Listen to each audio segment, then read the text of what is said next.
बिस्मिल्लाहिर्रहमानिर्रहीम। अस्सलाम वालेकुम अजीज तलबा व तालिबात।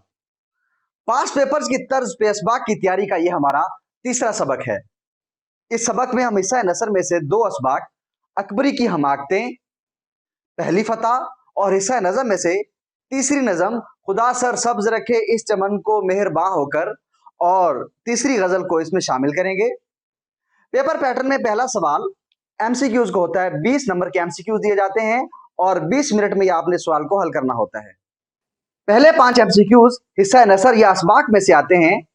तो सबसे पहले हम दो असबाक अकबरी की हमाकतें और पहली फतह से आने वाले चंद अहम एमसीक्यूज को हल करते हैं, जिसमें हमारे पास पहला एमसीक्यू है, अकबरी की हमाकतें किस नावल से माखूज है? तौबतुन नसू, मिरातुल उरूस, इब्नुल वक्त, बिनातुन नाश।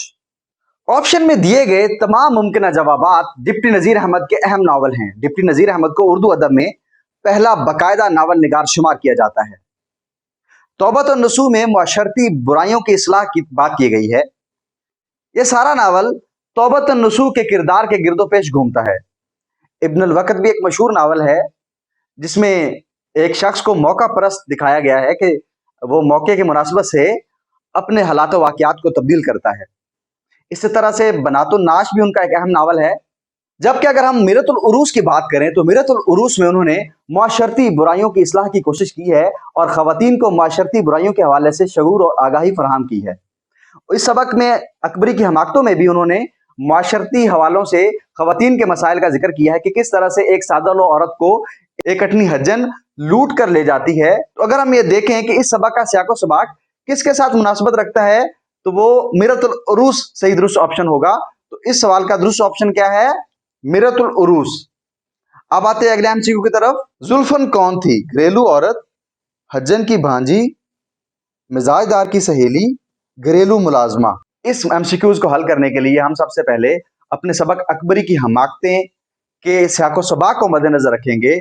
इस सबक में मुख्तलिफ किरदार पेश किए गए हैं, जिसमें मोहम्मद आकल जो कि मिजाजदार का शौहर है, अकबरी का शौहर है, हज्जन जो कि कटनी के रूप में गांव में आई हुई है, इसी तरह से बल्कीस जहानी बेगम जो कि भोपाल की मलका है, और साथ एक किरदार का जिक्र हुआ है जुल्फन।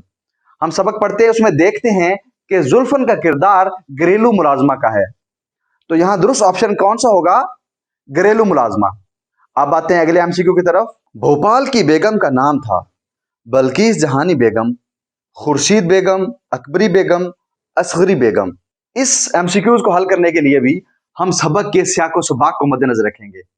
हम जानते हैं कि जब हज्जन हज को गई थी तो जिस जहाज में वो सवार थी, उस जहाज में भोपाल की बेगम यानी बल्कीस जहानी बेगम भी सवार थी, जो कि फकीरों पर परले दर्जे का एतकाद रखती थी और फकीर से मिलने के बाद उनके यहाँ बच्चा पैदा हुआ। अगरचा ये एक झूठी कहानी है, लेकिन हज्जन ने मिजाजदार को इस झूठी कहानी के जरिए अपनी तरफ राग़िब करना चाहा, अपने दाम में फंसाना चाहा। तो इस एमसीक्यूज का दुरुस्त ऑप्शन क्या होगा? बल्कीस जहानी बेगम। अब आते हैं अगले एमसीक्यू की तरफ। पहली फतह के मुसन्निफ का नाम? मियाँ बशीर अहमद, इम्तियाज अली ताज, शाहिद अहमद दहलवी, नसीम हिजाजी। मियाँ बशीर अहमद के बारे में हम जान चुके हैं कि वो हमारे दूसरे सबक तश्कील पाकिस्तान के मुसन्निफ हैं और उन्होंने तश्कील पाकिस्तान के वक्त तहरीक पाकिस्तान के सरगर्म रुकन के तौर पे काम किया और कायदे आजम के दस्ते रास्त कहलाते थे। आपने कायदे आजम के बारे में एक नज़म लिखी, मिल्लत का पासबां है मोहम्मद अली जिना, मिल्लत है जिस्म जहाँ है मोहम्मद अली जिना। इसके अलावा शाहिद अहमद देलवी एक मशहूर मुसन्निफ हैं और उनकी एक मशहूर किताब गुंजीना गोहर है, जिसमें उन्होंने अहम शख्सियात के खाके लिखी हैं। और इम्तियाज अली ताज मशहूर ड्रामा निगार हैं, उन्होंने उर्दू का मशहूर ड्रामा अनारकली लिखा। जबकि नसीम हिजाजी ने तारीखी वाक़यात पर मबनी नावल लिखे, जिसमें इस्लामी तारीख के हवाले से उनके नावल बहुत अहम हैं।